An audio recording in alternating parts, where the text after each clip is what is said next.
Painel de resumo do custeio integrado.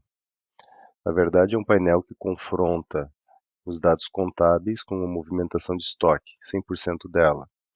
À medida que nós adotamos o método, a empresa adotou o método de custeio integrado conciliado com a contabilidade, toda a movimentação de estoque precisa demonstrar sua integridade contábil. Isso começa a partir da definição de um período, e aqui nós já estamos considerando toda uma estrutura de implementação do custeio integrado. Estamos falando direto já do próprio painel de fechamento, mas que nos ajuda a entender algumas divergências e variações quando necessário. Neste período, nós podemos fazer uma carga. Não vou fazer aqui porque ela leva alguns minutos, mas vamos escolher também quais são as unidades de negócio que vão fazer parte da nossa análise. O painel de resumo, então, ele detalha duas principais informações, como está na contabilidade e como está no estoque. Começando pelo saldo inicial, né? Então, se nós abrirmos aqui as contas, são as contas de controle de estoque, normalmente as contas no ativo, no grupo estoque. Todas essas contas são inventariáveis. Então, no estoque nós estamos avaliando aqui uma estrutura do inventário. Já na contabilidade, nós estamos confirmando o saldo inicial, então, dessas contas nesse período, nessas unidades de negócio. Caso exista alguma diferença neste saldo inicial, é necessário, então, entender o que aconteceu no fechamento do mês anterior. Não é uma ação que se faça de detalhamento e auditoria dentro do próprio mês. Ele é uma consequência de como já está aberto o saldo nesse período, certo? Bem, a próxima informação, a próxima quebra de análise é naquilo que pode ser conciliado dentro do mês sem a valorização de estoque, ou seja, que eu posso conciliar ainda sem valorização, são as movimentações que não mudam seus valores, independente de valorizar o estoque, né? Então, essas movimentações normalmente são compras e devoluções de compras.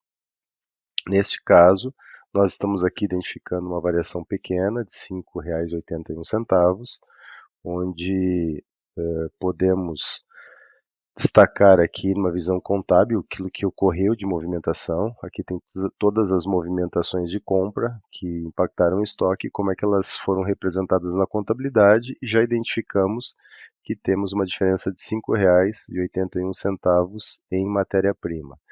Como indicar? Como cada uma dessas linhas tem uma forma de conciliação, né, nós vamos procurar a que diz respeito a compras. Então, vamos compras e devoluções aqui embaixo. Estamos falando do mês de fevereiro de 2018. Então, vamos abrir o painel de compras de fevereiro de 18. E aqui, neste painel, nós identificamos a mesma diferença de R$ 5,81. Vamos fazer o drill down, 2 cliques. Na unidade de negócio a mesma coisa. E aqui já na primeira página já temos a diferença destacada na nota fiscal, que tem aqui o nome do fornecedor, a espécie, a série e o número da nota, né? Por algum motivo, no estoque chegou 217 e na contabilidade 211. Isso tem a ver com regras de contabilização, de aplicar o custo no estoque, mas o importante nesse momento aqui é identificar onde houve divergência. Este painel da análise das compras, ele pode ser, junto com o painel do resumo, neste escopo inicial, implementado minimamente, né, para fazer conciliação de compras em ambientes que ainda não têm uma integridade da sua estrutura para custeio integrado, mas que já serviria para uma análise prévia de entendimento aí no decorrer do mês, onde estão os problemas de conciliação de compras, por exemplo, né? Então, o que foi feito, como foi lançada a regra e entendendo aí que, de alguma forma, houve aí um descompasso na forma de ou aplicar o custo no estoque ou aplicar uma regra de contabilização, certo? Voltando para o resumo, Devoluções aqui, nós não temos diferença. Um assunto importante que se avalia, ele não obrigatoriamente seja contabilizado. Veja que nesse exemplo aqui a gente nem contabiliza, mas todas as movimentações de saída e de entrada de transferências, sejam transferências internas ou externas entre unidades de negócio, precisam estar zeradas. Então, este painel demonstra que tem uma diferença de R$ 32 aqui entre saídas e entradas. Podemos também fazer a mesma avaliação neste mesmo período, uma variação de 30 mais 1. Bem, aqui nós temos um painel simples demonstrando qual é o documento, né, que a gente teve variação. Vou abrir alguns aqui que estão zerados para vocês entenderem que eu tive uma movimentação de saída e uma movimentação de entrada, né? Então, como é que como isso esse zeramento, que é como deveria ocorrer. Cada documento base, o documento base é o movimento ou o número da nota, ele teve um vínculo adequado ali na movimentação. Já alguns movimentos, por algum motivo, teve só uma movimentação, mesmo estando classificado como transferência, faltou a movimentação correspondente de entrada. Nesse caso, tivemos duas saídas incompatíveis aí, sem a movimentação de entrada compatível, certo? Então, voltando aqui no painel do resumo, as ordens de produção, nesse caso, nós temos aqui uma lógica específica, inclusive de contabilização, onde se propõe um lote específico. Nesse caso aqui já aparece até o nome do lote que é usado na contabilidade, CI-PROD, para quem trabalha e depois todo o material do custeio integrado, isso é explicado com mais detalhes, mas onde nós enxergamos aqui toda a movimentação contábil da produção, aqui são todas as ordens de produção, detalhando a movimentação, nesse caso aqui, entrada do estoque, débito na contabilidade, saída de materiais que foram aplicados na produção, na conta, e assim consecutivamente. Nós, nesse momento também é identificado os valores específicos da apropriação de mão de obra, gastos gerais de fabricação, ou mesmo a absorção dos custos de mão de obra de terceiros, que é o caso do beneficiamento, que é vinculado a cada ordem de produção.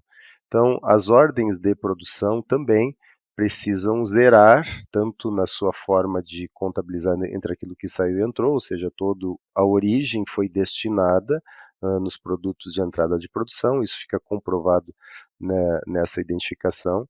Tem alguns valores pequenos de arredondamento, cálculos aí são tolerados, né, não se considera aí uma inconsistência. Mas a forma de se fazer o lançamento para que ele identifique o lote correspondente à produção e que esse painel então consiga confrontar isso na contabilidade é utilizando a lógica do nomezinho do lote lá na CI-PROD, identificação do mês, todas as informações que são lançadas a partir desse próprio painel com um resumo, né, para lançamento dessas operações. CPV é uma consequência natural, né, então aqui eu tenho todas as operações de transferência, normalmente as operações de venda, os tipos de movimentação de venda, e aí a própria liberação já nos permite identificar cada movimentação dessas e consistir. Uma observação, voltando aqui para as ordens de produção, eu tenho uma diferença de 48 centavos, né? Caso eu queira identificar, seja uma diferença maior, queira saber em qual ordem de produção eu tive algum problema, eu vou aqui no painel das ordens de produção e nós vamos identificando no mês qual foi o painel, qual foi a ordem de produção que puxei aqui a ordem de produção. Vamos ver, são diferenças bem pequenas, centavos de arredondamentos, né? Mas nós entenderíamos qual é a ordem de produção que eventualmente teve uma diferença mais significativa, e aí nós iríamos investigar o que aconteceu com essa ordem de produção, certo? Então, seguindo na linha de que o painel de resumo é um ponto de partida e temos alguns botões aqui para análises mais específicas, tá? Então, compras, transferências, produção, tá? Existem outros casos mais complexos, que é movimentação com baixa nula, que precisa eventualmente beneficiamento, que precisa uma investigação, a forma de vincular. Então, tem alguns outros botões, mas que não foram o caso dessa análise aqui, tá? CPV, então, é uma consequência natural aqui, basicamente é um fechamento, confirmação, e os saldos finais, então, se eles estão batendo e confirmando, então, que as minhas contas, tanto no fechamento do mês na contabilidade, quanto no estoque, isso aqui agora é inventário de fechamento no estoque, estejam demonstrando integridade e fechando os números. Eventualmente, alguns polimentos desses centavos podem ser feitos com ajustes pequenos, justamente para garantir que o valor que está no estoque esteja representado no centavo na contabilidade, com esses pequenos ajustes. Então, se faz, junto com o lançamento do CPV, esses fechamentos de centavos, certo? O painel de baixo aqui, ele demonstra obrigatoriamente essa coluna é o inventário do fechamento do mês correspondente, de fevereiro de 2018, e isso aqui o da contabilidade de fechamento. Eventualmente, se essa coluna aqui estiver zerada, é porque o inventário ainda não foi fechado. Na prévia do painel do resumo, até esse saldo ele é estimado, porque ele faz um cálculo e considera o que seria provavelmente o inventário quando ele for fechado. Tanto por questões de arredondamento, quanto talvez por alguma outra complexidade do cálculo, algumas diferenças podem ser percebidas no fechamento entre o inventário mesmo e a contabilidade, mas que na percepção da relevância, eventualmente podem só ser ajustados para fechamento aí de pequenos valores e arredondamentos. Tá? Todo esse material de fechamento de custeio, né, tem uma estrutura aí complementar, tanto de materiais e vídeos. Esse aqui é um resumo para focar na questão de fechamento e ter uma ideia básica aí de como esse processo acontece. Tem parametrizações, categorizações de operação, mapa de custos que precisam ser implementadas para que isso aqui esteja apresentando, então, de forma adequada aquilo que precisa ser investigado dentro da base do cliente.